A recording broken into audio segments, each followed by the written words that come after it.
ഒരു committed റിലേഷൻഷിപ്പിലായിരിക്കുമ്പോൾ flirt ചെയ്യാൻ പാടുണ്ട്. Flirting എന്ന് പറഞ്ഞാൽ എന്താണെന്ന് നമുക്ക് എല്ലാവർക്കും അറിയാം. ഇപ്പോൾ നമുക്കൊരു താല്പര്യമുള്ള ഒരാളുടെ അടുത്ത് നമ്മൾ അത്യാവശ്യം കുറച്ച് റൊമാൻറ്റിക് എലമെൻസും സെക്ഷൽ എലമെൻസും ഒക്കെ ആഡ് ചെയ്ത് അവർക്ക് അട്രാക്റ്റീവ് ആയിട്ടുള്ള രീതിയിൽ അവരുടെ സൗന്ദര്യത്തിനെയും ബോഡി സ്ട്രക്ചറിനെയൊക്കെ പുകഴ്ത്തിയിട്ട് തമാശയൊക്കെ ചേർത്തിട്ടുള്ള സംസാരത്തിനാണ് പൊതുവേ നമ്മൾ ഫ്ലേർട്ടിംഗ് എന്ന് പറയുന്നത്. ഒരു കമ്മിറ്റഡ് റിലേഷൻഷിപ്പിലാണെങ്കിലും ആളുകൾ ഫ്ലേർട്ട് ചെയ്യാറുണ്ട്. അതിൻ്റെ കാരണം എന്താണെന്ന് നോക്കാം. പ്രധാനപ്പെട്ട കാരണം എന്താണെന്ന് വെച്ചാൽ അത് ഫണ്ണാണ്, നമുക്ക് നല്ല എൻജോയ്മെൻറ്റ് തരുന്നൊരു കാര്യമാണ്. ഇപ്പം നമ്മുടെ റിലേഷൻഷിപ്പിനകത്ത് നമുക്കറിയാം നമ്മൾ എന്താണ് നമ്മുടെ പാർട്ട്ണറിൻ്റെ അടുത്ത് പറയാൻ പോകുന്നത്, നമ്മൾ ഇരിക്കുന്ന കാര്യം പറഞ്ഞാൽ അവരെങ്ങനെയാണ് ഇങ്ങോട്ട് പ്രതികരിക്കുക. നമുക്കതൊക്കെ ഒരു എന്താ പറയുക, നമുക്കൊരു പരിചയമായി കഴിഞ്ഞൊരു കാര്യമാണ്. ഒരു പുതിയൊരാളുടെ അടുത്ത് നമ്മളുടെ ടൈപ്പ് ഓഫ് എ പേഴ്സൻ്റെ അടുത്ത് നമ്മൾ ഇങ്ങനെ സംസാരിക്കുമ്പോൾ നമുക്ക് അതിനകത്ത് പ്രത്യേക എൻജോയ്മെൻറ്റ് കിട്ടുന്നുണ്ട്. പക്ഷേ അപ്പോൾ ഒരു കമ്മിറ്റഡ് റിലേഷൻഷിപ്പിലാണെങ്കിൽ പോലും നമുക്ക് അങ്ങനെ ഒരു അട്രാക്ഷൻ തോന്നുന്നുണ്ട്, നമുക്കങ്ങനെ സംസാരിക്കാനൊക്കെ ഉള്ളൊരു ടെൻഡൻസി വരുന്നുണ്ട്. അതിൻ്റെ കാരണം എന്താണെന്ന് വെച്ച് കഴിഞ്ഞാൽ നമ്മൾ മോണോഗേമേഴ്സ് അല്ല. മനുഷ്യന്മാർ നമ്മൾ ഉണ്ടാക്കിയ സോഷ്യൽ കൺസ്ട്രക്റ്റാണ് ഒരു സിംഗിൾ പാർട്ട്ണർ ആയിരിക്കുക, ഒരു ഫാമിലി ആയിരിക്കുക, നമുക്ക് കുട്ടികളൊക്കെ നന്നായിട്ട് വളർത്താനും ഒരു സൊസൈറ്റി ആയിട്ട് ജീവിക്കാൻ വേണ്ടിയിട്ട് നമ്മൾ ഉണ്ടാക്കിയതാണ്. ബേസിക്കലി നമ്മളുടെ ബയോളജിക്കലി നമ്മൾ ഒരു മനുഷ്യന്മാരും മോണോഗേമേഴ്സ് അല്ല. നമുക്ക് ഒരു പാർട്ട്ണർ ഇരിക്കുമ്പോൾ തന്നെ മറ്റൊരു പാർട്ട്ണറോട് അട്രാക്ഷൻ തോന്നാം. രണ്ടാമത്തെ കാരണം എന്താണെന്ന് വെച്ച് കഴിഞ്ഞാൽ നമുക്കൊരാളുടെ അറ്റൻഷൻ കിട്ടുകയാണ്.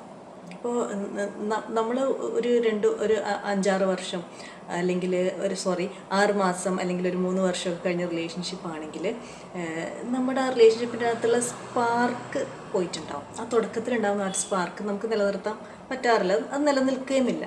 അപ്പോൾ ഒരു പുതിയ ഒരാളുടെ അടുത്ത് നമ്മൾ ഫ്ലേർട്ട് ചെയ്യുമ്പോൾ നമുക്ക് ആ ഒരു സ്പാർക്ക്, ആ ഒരു എൻജോയ്മെൻറ്റ്, ആ ഉള്ളിൽ നിന്നുള്ള ആ ഒരു സന്തോഷം നമുക്ക് കിട്ടും. അതായത് നമ്മളിപ്പോഴും അട്രാക്റ്റീവാണ്, ആളുകൾ നമ്മളിപ്പോഴും ശ്രദ്ധിക്കുന്നുണ്ട്, നമ്മൾ കാണാൻ ഭംഗിയുള്ള ആളാണെന്നൊക്കെയുള്ള ഒരു ആത്മവിശ്വാസമൊക്കെ ഈ ഫ്ലേർട്ടിങ് കാരണം നമുക്ക് കൂടാം. പക്ഷേ ഇതിൻ്റെ ദോഷവശങ്ങൾ എന്തൊക്കെയാണെന്ന് നമുക്ക് നോക്കാം. ഇപ്പോൾ നമ്മൾ റിലേഷൻഷിപ്പിലായിരിക്കുമ്പോൾ നമുക്ക് ഫ്ലേർട്ട് ചെയ്യാം എന്നാണ് നമ്മൾ വിചാരിക്കുന്നതെങ്കിൽ അതിൻ്റെ അർത്ഥം നമ്മുടെ പാർട്ട്ണറിന് വേണമെങ്കിൽ ഫ്ലേർട്ട് ചെയ്യാം എന്നാണ്.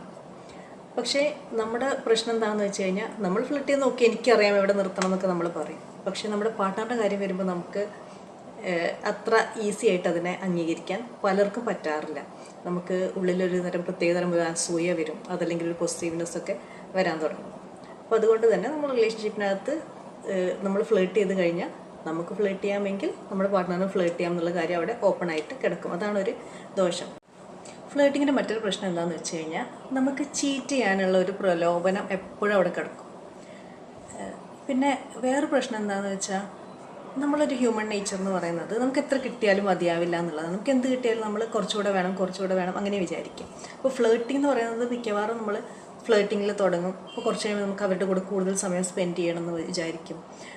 അങ്ങനെ ആ റിലേഷൻഷിപ്പ് ഡെവലപ്പ് ആവാനൊക്കെ ഉള്ള സാധ്യതയുണ്ട്. അത് ഇവഞ്ച്വലി എത്ര വേണമെങ്കിലും നമുക്ക് ആ റിലേഷൻഷിപ്പ് കൊണ്ടുപോകും നമ്മൾ. കാരണം നമുക്ക് കുറച്ച് ഇത് കിട്ടിയാൽ കുറച്ചുകൂടെ ആവാം ആ ഒരു ടെൻഡൻസി നമുക്ക് ഉണ്ടായിക്കൊണ്ടേയിരിക്കും.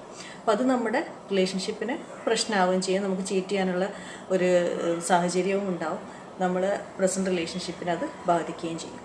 അപ്പം അതുകൊണ്ട് തന്നെയാണ് നമ്മൾ പറഞ്ഞു വയ്ക്കുന്നത്, ഒരു റിലേഷൻഷിപ്പിൽ ഇരിക്കുമ്പോൾ ഫ്ലേർട്ട് ചെയ്യുന്നത് അത്ര നല്ലതായിരിക്കില്ല. അതായത് നമ്മുടെ പ്രസൻറ്റ് റിലേഷൻഷിപ്പിനെ അത് ദോഷമായിട്ട് ബാധിക്കാനുള്ള സാധ്യതയുണ്ട്. വേറൊരു ഒരു കാര്യം എന്താണെന്ന് വെച്ച് കഴിഞ്ഞാൽ, ഇപ്പോൾ 2 പേർക്കും ഓക്കെയാണ് പാർട്ട്ണർ ഫ്ലേർട്ട് ചെയ്യുന്നത്. ഇപ്പോൾ എൻ്റെ പാർട്ട്ണർ ഫ്ലേർട്ട് ചെയ്ത് എനിക്കൊരു കുഴപ്പമില്ല എന്നാണ് 2 പേരും വിചാരിക്കുന്നത്. അതായത് എന്ത് ചെയ്താലും ഞങ്ങളുടെ റിലേഷൻഷിപ്പ് ഇതിപ്പോൾ എങ്ങനെയാണോ ഉള്ളത് അതുപോലെ തന്നെ തുടരും എന്നൊക്കെ വിചാരിക്കുന്ന ആളുകൾക്ക് വേണമെങ്കിൽ ഫ്ലേർട്ട് ചെയ്യാം.